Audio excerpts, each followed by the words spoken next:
O método Billings não é só para engravidar ou para não engravidar. Ele é um conhecimento que toda mulher deveria ter, porque você consegue monitorar a sua saúde, isso mesmo, a sua saúde, através do método. Bora conferir?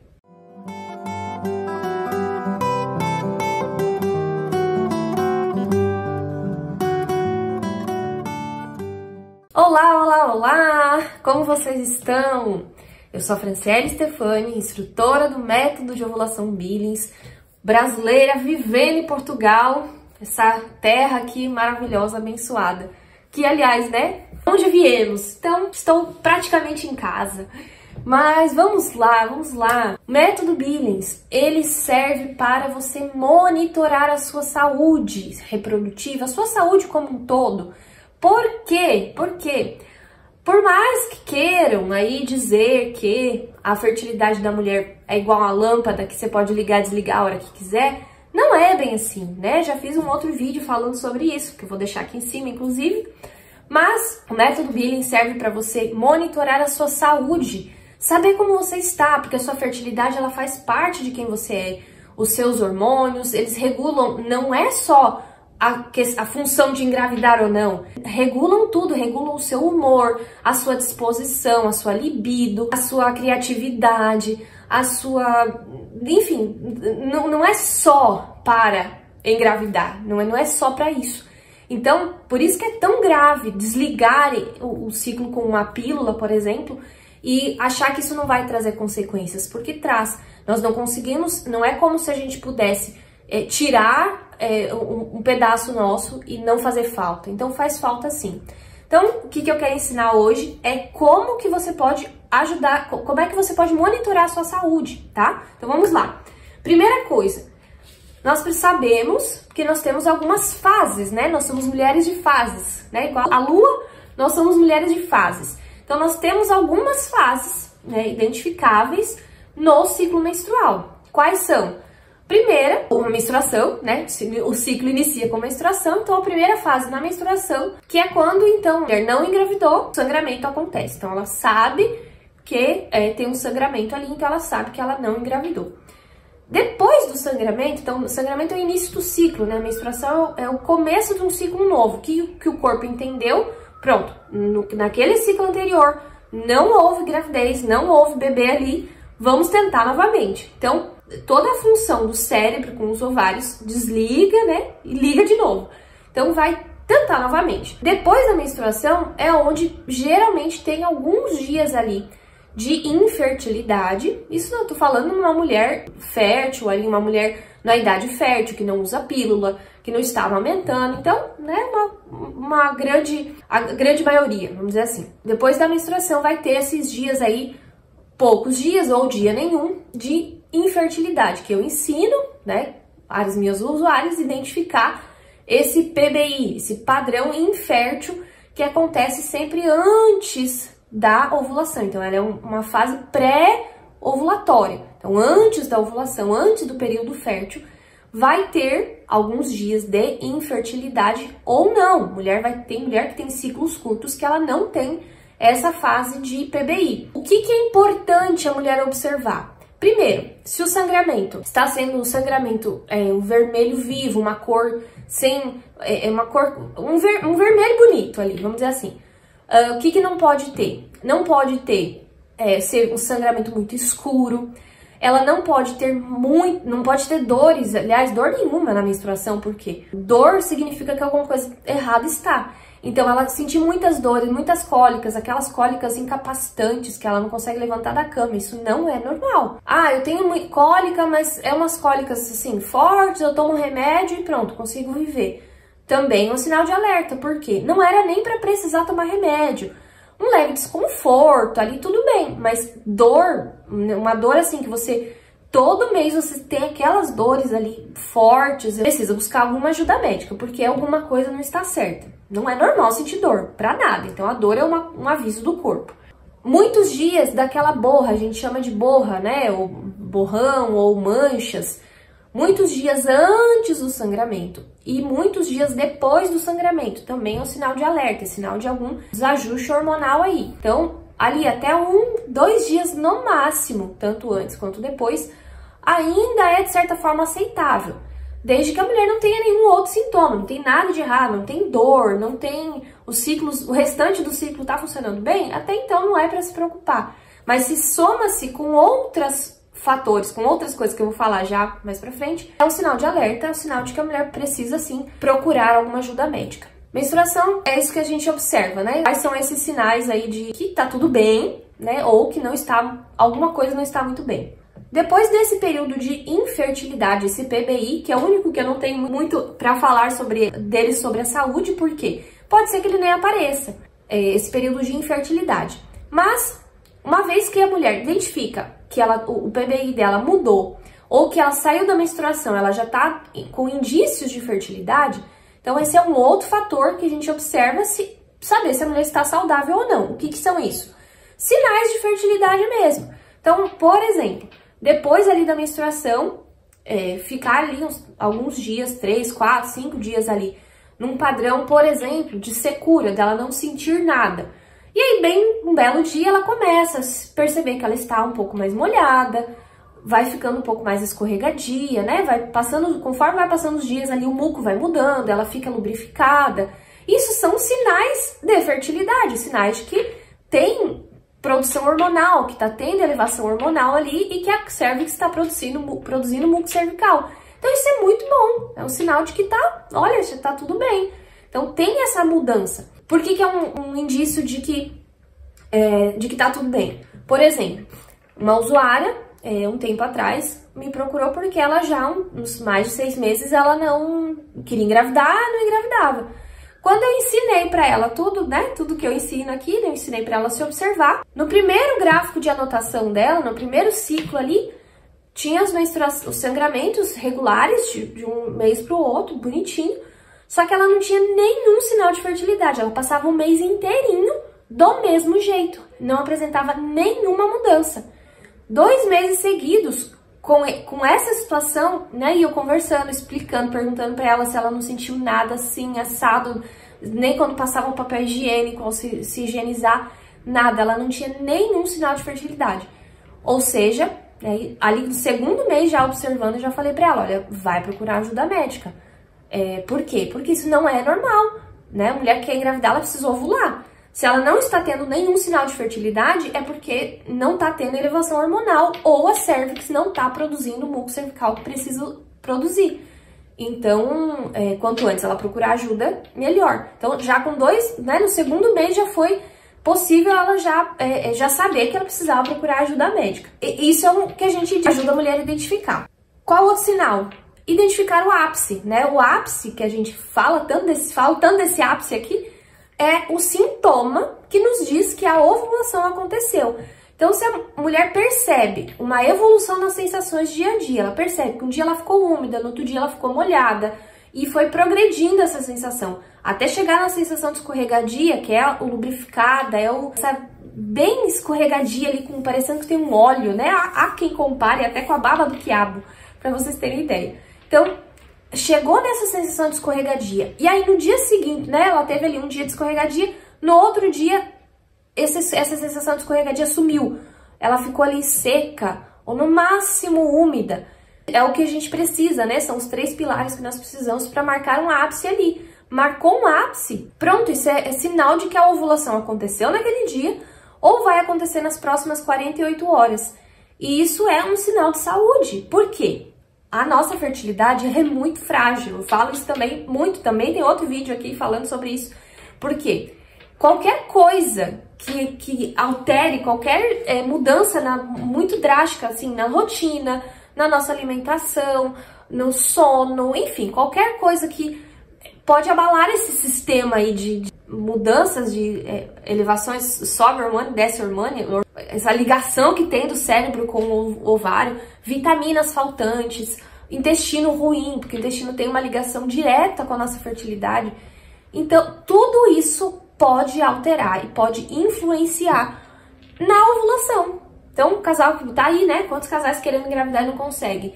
Aí precisa fazer uma série de mudanças. Tem que mudar a rotina, tem que comer direito, tem que dormir direito, tem que comer direito, tem que tomar sol. Sol, a gente faltando o sol aqui também.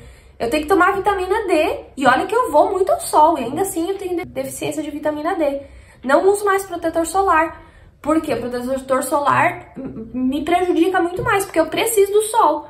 Claro, se eu for à praia, eu vou passar protetor, mas no dia a dia, pra ficar 5 minutos debaixo do sol, esperando o ônibus na paragem de ônibus, não vou passar, não passo protetor. E ainda assim eu tenho deficiência de vitamina D. Então, a nossa vida, do jeito que está, tanto de vitamina que falta, ou seja, se a mulher ovulou, se ela conseguir identificar ali o sintoma ápice, quer dizer que tá tudo bem, quer dizer que o corpo tá fazendo tudo que precisa fazer. Então, isso é ótimo, isso é muito bom. Então, identificar o ápice é um sinal de fertilidade, é um sinal de saúde. Uma vez o ápice identificado, o que precisa acontecer, né? Depois da ovulação, entramos numa fase pós-ovulatória. E essa fase pós-ovulatória também tem algumas características para observar, para saber se está tudo ok com a sua saúde. Quais são elas?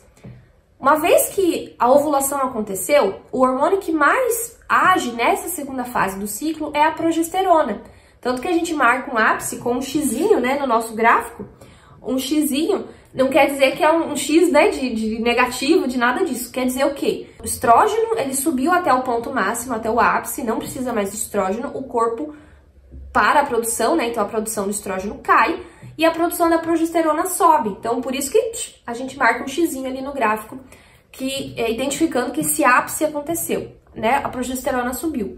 Essa subida da progesterona ativa as bolsas de Shaw, que é um pedacinho ali, eu falo que é um botãozinho que nós temos, né? Aciona esse botão ali, que tem, né, alguns médicos ginecologistas que infelizmente nem sabem da existência desse pedaço nosso ali, desse órgão, né? Tão pequenininho, mas tão importante. Chama bolsas de Shaw. A progesterona acionando então esse botãozinho ali, essa bolsa de Shaw ela é responsável por secar o muco. Por isso que a mulher consegue identificar o ápice. Ela ainda está fértil, então a gente ensina a mulher que, por exemplo, não quer engravidar a esperar. Então ela espera passar o dia ápice, conta 3 dias, para a partir da manhã do 4º dia ela saber que ela está infértil. Então até o 3º dia ali, a mulher está fértil, ela ainda pode engravidar, mas ela já sente a partir do primeiro dia após o ápice, ela já sente essa secura. Por quê? Essa progesterona agiu. A progesterona agiu, ativou as bolsas de Shaw, secou o muco, e a partir dali pra frente, até chegar a menstruação, o esperado, o melhor para um gráfico, né? A melhor situação para um gráfico apresentar é: quanto mais seca a mulher estiver nessa fase, melhor está agindo a progesterona. Então, por exemplo, a mulher fica ali, seca, úmida, seca, úmida, seca, úmida. Tá tudo bem. Seca o final do ciclo inteiro, tá ótimo. Fica úmida o resto do ciclo, também tá tudo bem. Uma vez que ela conseguiu identificar o ápice, foi claro, ela teve sinais de fertilidade bem evidentes, né? Essa questão da lubrificação bem evidente, e depois essa mudança, significa que ela identificou o ápice, tá tudo certo. Depois disso, ela só viu que ficou úmida todos os dias, tá tudo bem. O que não pode ou não é esperado acontecer depois do ápice? Passou ali 3, 4, 5 dias, ela ficou molhada. Ou então, por exemplo, uma vez que aconteceu toda a progressão, a mulher identificou ali o dia de escorregadia, mas teve uma mudança para molhada, a gente não marca ápice. A gente, inclusive, diz que a mulher pode nem ter ovulado. Por quê? A progesterona não agiu. Então, se ela está se sentindo muito molhada, depois dessa ou essa tentativa de ovulação ali, a ovulação ou ela não ocorreu, ou a progesterona está muito ruim. E aí é um caso que aconteceu justamente comigo.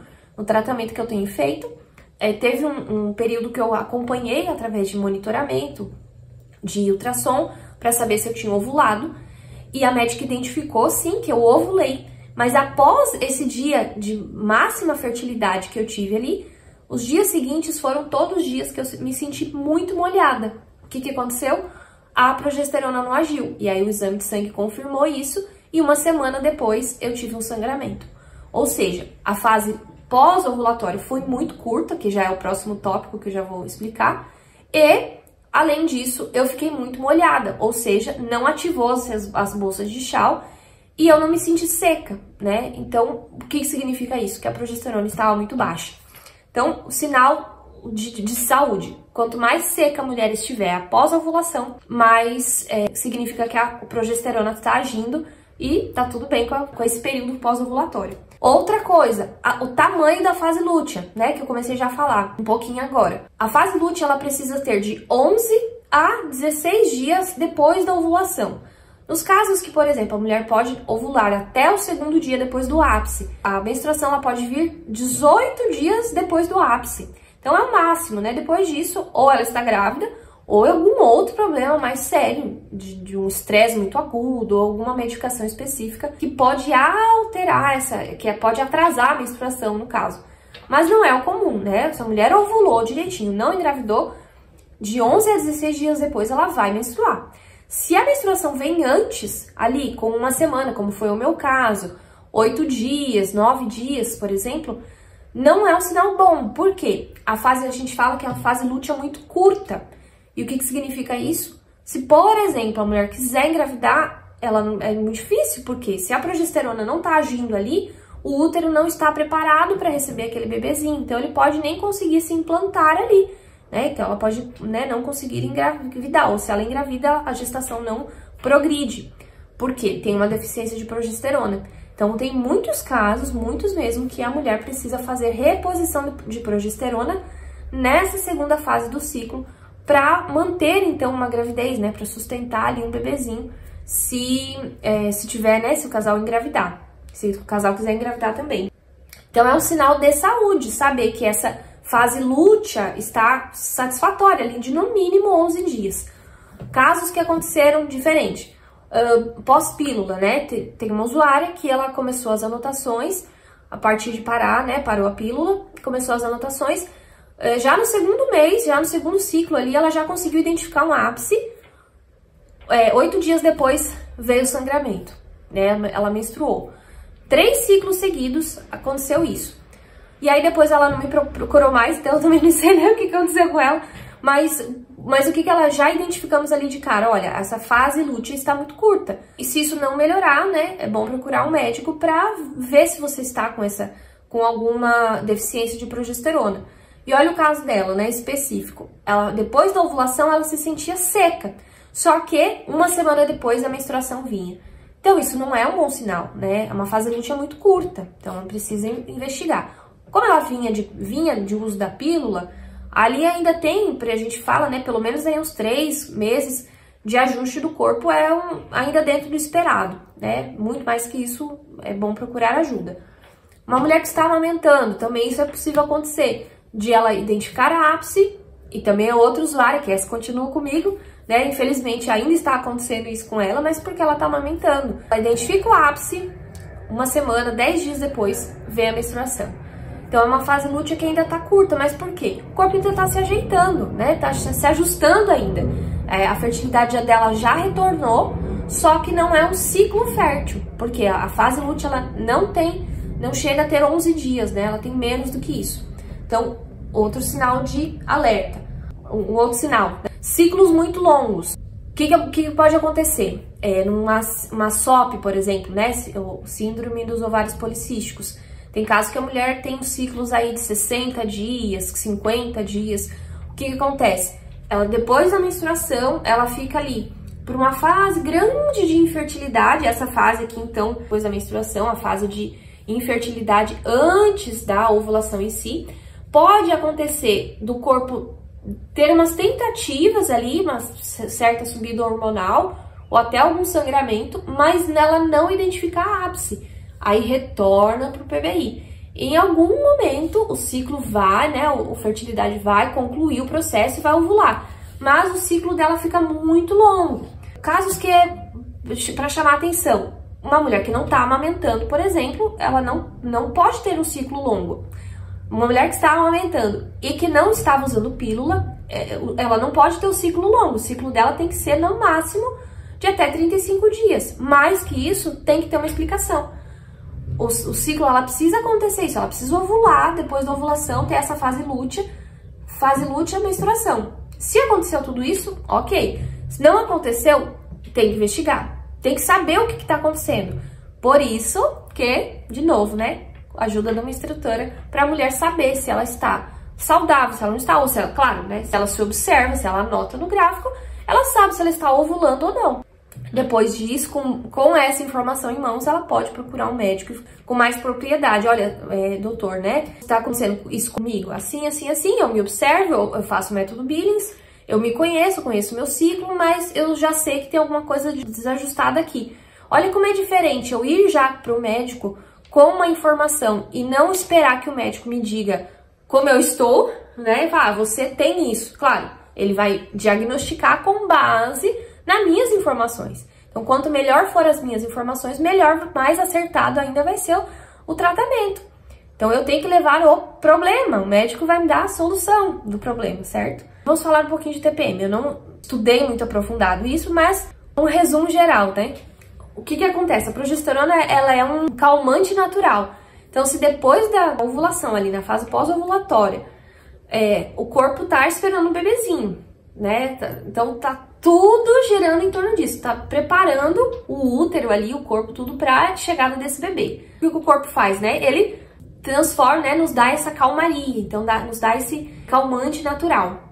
Quando vai chegando perto, vamos ver se vocês adivinham o que acontece. Quando vai chegando perto ali da menstruação, esse calmante natural, ele começa a decair. Não teve gravidez, né? Ele sobe, essa progesterona, ela sobe até um nível ótimo ali para esperar um bebê. Não teve bebê, essa progesterona cai. Quando essa progesterona começa a cair, que é o nosso calmante natural, o que acontece com a mulher? Um pouquinho antes da menstruação, justamente, a tal da TPM. Claro, não é só isso, pode ter outros hormônios também desregulados que causa muita irritação, mais irritação, mas uma leve irritação, um leve desconforto, uma leve chateação é normal, porque o corpo perdeu aquele calmante natural ali, vai vir depois, mas é normal. Então essa pertinho ali da menstruação, né, a tal da TPM, que hoje já tem outro nome, né, que eu já nem me inteirei desse nome, mas eu vou pesquisar esse nome direitinho, porque agora não é mais TPM. Mas esse calmante natural, ele vai embora. Então é normal a mulher ficar um pouco irritada, às vezes tá irritada, não sabe o motivo. O que não é normal? Uma irritação a ponto de querer matar uma pessoa. Ou uma irritação a ponto de quebrar tudo, jogar coisa, sabe? Jogar coisa no chão, não poder ver, não suporta aquela pessoa. No outro dia tá tudo bem. Isso não é normal. Tudo que é o extremo não é normal. Então, mesmo uma TPM, que tem ali uma certa influência dos hormônios, mas se tudo que é demais, precisa investigar. Então, pode ser aí um desajuste hormonal. E claro, né, tem a questão da maturidade, não é porque eu tô irritado que eu vou matar minha filha, por exemplo, né? Eu vou botar ela de castigo só porque sim. Não, eu tenho que ter uma certa maturidade, mas se é algo extremo, algo que eu não tenho controle, eu preciso sim procurar ajuda médica. Ok? Outro indício de controle de saúde, né? De monitorar a saúde. O retorno da fertilidade depois da pílula, por exemplo, ou da amamentação, né? Eu já falei um pouquinho, mas só para concluir esse raciocínio. O corpo, na amamentação, e a pílula tem dois motivos diferentes, mas o retorno da fertilidade observado é mais ou menos o mesmo. Pode ser ter ciclos mais longos, ciclos mais curtos, mas os dois é possível, né, a mulher observar quando retorna a fertilidade. Então, a grandíssima maioria das usuárias é usuária em amamentação e pós-pílula. Amamentação por quê? Porque o ciclo geralmente então tá mais longo. A mulher fica meses ali sem indício de fertilidade. Mas uma hora ele começa, né, uma hora começa a mudar. Ela começa a parar de amamentar, ou diminui a amamentação, o bebê passa a dormir a noite toda, já começa ali alguns sinais de fertilidade. Os ciclos podem ser isso, pode acontecer da fase lútea ser mais curta, ou ela não identificar ápice, isso é normal, né? Eu tive uma usuária que por mais de um ano ela tinha sangramentos ali regulares a cada 30, 40, às vezes passava um pouquinho, dava 40 dias, mas ela não tinha ápice, mas ela estava amamentando, tudo normal. Tinha ali algumas tentativas de ovulação, mas não progredia. Voltava sempre pro PBI, aí ela tinha sangramento. E foi assim até mais de um ano da bebê, depois ela começou a ovular. O pós-pílula, né? Mesma coisa. Em algum momento ali o cérebro vai botar o eixo hormonal nos eixos, né? Vai voltar o ciclo direitinho, né? Com todas as oscilações hormonais que precisa ter. Então, uma hora isso vai funcionar. Até observar o retorno dessa fertilidade é muito importante. Eu tenho uma usuária que ela fazia uso daquela injeção trimestral, que é a das piores. Aquela e o chip lá, eles se dão a mão aí porque é uma das piores. Em outubro, ela parou de tomar a injeção, ela teria que tomar em outubro, não, ela não tomou. Então, desde outubro, já tem 6 meses já que ela não tem indícios de fertilidade muito fortes, ali muito pouca alteração, e ela não tem sangramentos ainda. E aí isso eu falo com ela, né, converso bastante com ela, olha, mesmo que vocês não queiram engravidar agora, é importantíssimo seguir mesmo as regras, assim, ser bem rígido com as regras, para justamente ela não engravidar nesse momento, porque o corpo dela não tá preparado para um bebê ali. Então ela pode perder, inclusive. Porque ela não tem sangramentos regulares, ela não tem grande indício de fertilidade. Então, se ela tiver uma ovulação, vai ser uma ovulação ruim. E isso não é bom, porque ela pode, né, vir a perder o bebê. Então, eu falo muito com ela isso, né? Teve uma outra usuária também que veio da pílula, também mesma coisa. A pílula, então, ainda é um pouquinho melhor, né? Porque o corpo tende a voltar mais rápido a ciclar direitinho. Mas eu falei pra ela, olha, no mínimo 3 meses depois de parar a pílula, pra você observar se a tua fertilidade está redondinha. Aí vocês tentam engravidar. Por quê? Eu não sei o que a pílula fez no meu corpo, né? Qual foi a ação que ela teve no meu corpo. Então, é bom observar. Então, eu falo muito isso, sejam rígidos com as regras, principalmente nessa questão do pós-pílula, né? Os outros eu falo, né? Fure regra à vontade, porque se viu um bebê aí, porque Deus mandou. Mas, né, brincadeiras à parte, é uma fase para ter bastante atenção. O que eu falo também no meu caso, né? Já falei um pouquinho, mas como que eu percebi que alguma coisa estava errada? Claro, né? Queria engravidar, não engravidei. E os meus sangramentos começaram, e eu não sabia de nada. Minha menstruação vinha um mês, daqui a 3 meses de novo, e assim foi. E eu comecei a sentir aqueles calorões, né, aqueles fogachos lá. E aí foi que eu percebi que tinha alguma coisa errada. Se eu soubesse antes, eu teria corrido atrás, né, eu buscado informação muito antes. Claro, né, eu não fui atrás da informação, ia lá no médico, que o médico falava pra mim tava certo. E não é assim, a gente precisa se informar. Já que não nos dão a informação, nós precisamos ir atrás. Então, por isso que estou aqui, para te dar uma informação que eu não tive e que pode, né, posso estar entrando aí já numa menopausa precoce, mas sem querer, né, porque não era o que eu queria. Mas tudo bem. Ok? Vamos ficando por aqui hoje, nesse dia. Espero que você tenha gostado do vídeo, entendido, né? Aprendeu mais um pouquinho de como o MOB pode te ajudar a monitorar a sua saúde.